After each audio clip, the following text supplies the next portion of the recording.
Hello, আসসালামু আলাইকুম viewers. আপনারা সবাই কেমন আছেন? আশা করি সবাই অনেক অনেক ভালো আছেন। আমিও আলহামদুলিল্লাহ ভালো আছি। আপনাদেরকে আজকে দেখাতে যাচ্ছি একদম তেল ছাড়া চিকেন কষার রেসিপি। প্রথমে আমি একটা মাটির খোলায় কিছু ধনিয়া ভেজে নেব। তার মধ্যে দিয়ে দিচ্ছি কিছু গোলমরিচ, কালো গোলমরিচ,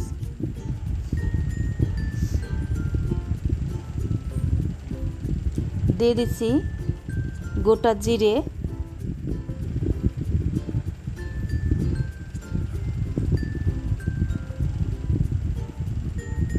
এখন আমি এগুলোকে একসাথে ভেজে নেব। আমি এখন মিক্সিং জারের মধ্যে দিয়ে এগুলোকে গুঁড়ো করে নেব। আমি মুরগির গোশতগুলোকে সুন্দর করে কেটে ধুয়ে রেখেছিলাম। এখন আমি একটা প্যানের মধ্যে নিয়ে নিচ্ছি। এই রেসিপিটা সম্পূর্ণ অয়েল ফ্রি। আমি কোনো রকম তেল, ঘি কোনো কিছু ব্যবহার করিনি। এর মধ্যে দিয়ে দিচ্ছি স্বাদ মতো নুন, দিয়ে দিচ্ছি হলুদের গুঁড়ো,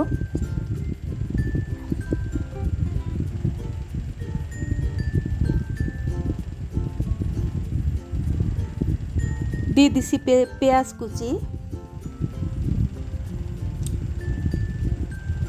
দিয়ে দিচ্ছি কিছু লেবুর খোসা কেটে রেখেছিলাম, দিয়ে দিচ্ছি আদা বাটা, জিরে বাটা,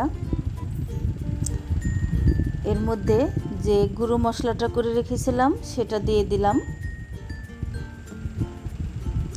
দিয়ে দিচ্ছি টমেটো সস। আমি ছোট প্যাকেট কিনে নিয়েছিলাম, সেটা এর মধ্যে দিয়ে দিলাম, আর এক প্যাকেট দিয়ে দিলাম।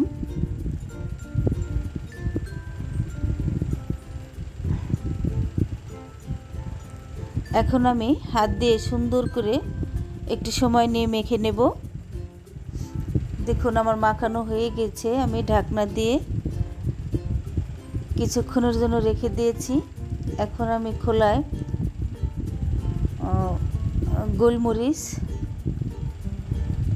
ভেজে নেব, আর আদা কুচি আর রসুন কুচি একসাথে কেটে রেখেছিলাম, সেটাকে এর মধ্যে ভেজে নেব সামান্য তেলে। আপনারা বাসায় এটা একবার হলো ট্রাই করে দেখবেন। বিশ্বাস করেন এত টেস্টি হয়েছিল, কেউ খেয়ে বলতে পারবে না যে এটা তেল ছাড়া রান্না করেছি। আমার ছেলে তো আবারও বলতেছে, আম্মু আমাকে এভাবে রান্না করে দেবে, তেল দিয়ে রান্না করলে আমি কিন্তু গোশত খাবো না। দেখুন আমার ম্যারিনেট করা হয়ে গিয়েছে। আমি এখন এই ভাজা মশলাটা এর মধ্যে দিয়ে দেব।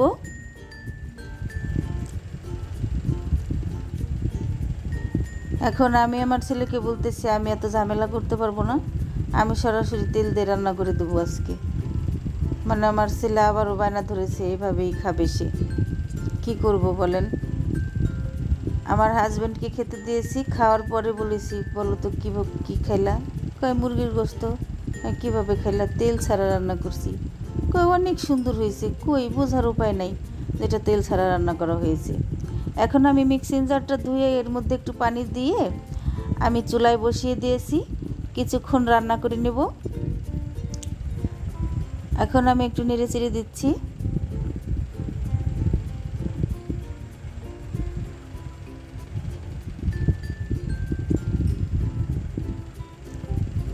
এবার আমি আবার একটু ঢাকনা দিয়ে ঢেকে দিলাম। ঢাকনাটা খুলে আবার একটু নেড়ে চেড়ে দেব। এর মধ্যে দিয়ে দিচ্ছি টক দই,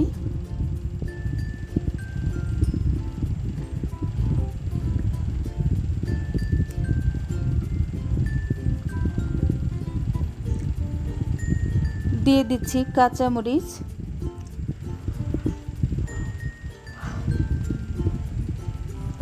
এখন আমি নেড়ে চেড়ে মিশিয়ে দেব। বন্ধুরা আমার রান্নাটা কেমন হয়েছে অবশ্যই কমেন্ট করে জানাবেন। আপনাদের কী ধরনের ভিডিও প্রয়োজন আমাকে জানাবেন। আমার চ্যানেলটিকে প্লিজ একটা সাবস্ক্রাইব করে দিবেন আপনাদের একটা সাবস্ক্রাইব করলে কোনো ক্ষতি হবে না, কিন্তু আমার অনেক উপকার হবে। এখন আমি ঢাকনা দিয়ে ঢেকে কিছুক্ষণ রান্না করে আবার একটু ঢাকনা খুলে নেড়েচেড়ে দেবো। এখন আমি একটু রান্নাটাকে একটু গ্রেভি করার জন্য একটু আটা গুলিয়ে আমি এর মধ্যে দিয়ে দিয়েছি।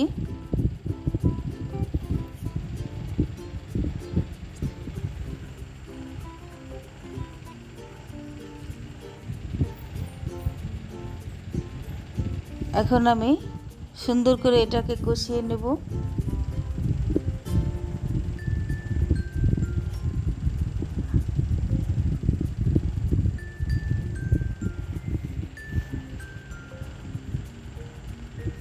এখন আমি ঢাকনা দিয়ে আবারও ঢেকে কিছুক্ষণ রান্না করে নেব।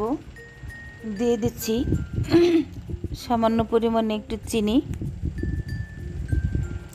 স্বাদের ব্যালেন্সটা একটু ঠিক করার জন্য। দিয়ে দিচ্ছি গরম মশলার গুঁড়ো, দিয়ে দিচ্ছি কিছু ধনিয়া পাতা কুচি,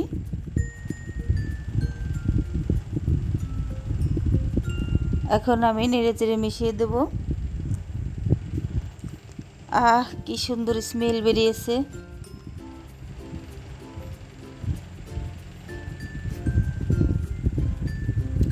দেখুন আমার রান্নাটা হয়ে গেছে। তাহলে বন্ধুরা, আপনারা সবাই ভালো থাকবেন, সুস্থ থাকবেন, আমার নতুন চ্যানেলটিকে সাবস্ক্রাইব করে পাশে থাকবেন।